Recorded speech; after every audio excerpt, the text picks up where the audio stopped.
नमस्ते sir. नमस्ते अर्चनाजी, बोला.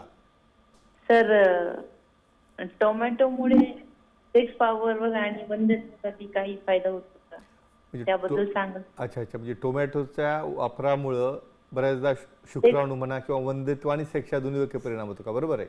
हो हो, बरोबर. चला, खूप छान प्रश्न आहे, सांगूया तुम्हाला.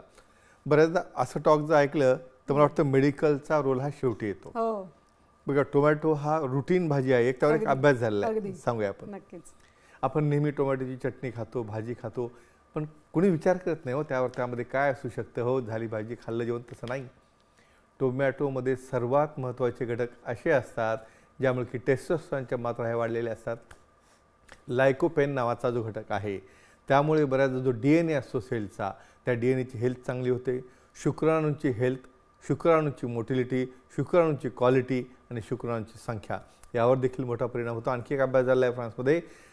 प्रोस्टेट कॅन्सरचं प्रमाण देखील, जे व्यक्ती टोमॅटो रेग्युलरली कमीत कमी महिन्यातनं 7 ते 8 वेळा ही भाजी किंवा त्याचा ज्यूस म्हणा किंवा बऱ्याचदा कट करून रॉ खातात, त्यांना शुक्राणूची पॉवर चांगली वाढते.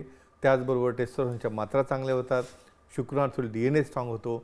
कमजोरी आणि वंध्यत्व ह्या दोन्ही गोष्टीवर हे इतकं परिणामकारक राहतं. तो विचार करा. म्हणजे प्रत्येकाला वाटतं फक्त गोळी खाल्ल्यानेच नीट होतं, बरोबर. तो शेवटचा पर्याय असतो. म्हणून संतुलित आहाराचं महत्त्व काय, आणि त्यामध्ये आपला भारतीय आहार हा नंबर 1 ला ठरलेला आहे. हे तुम्ही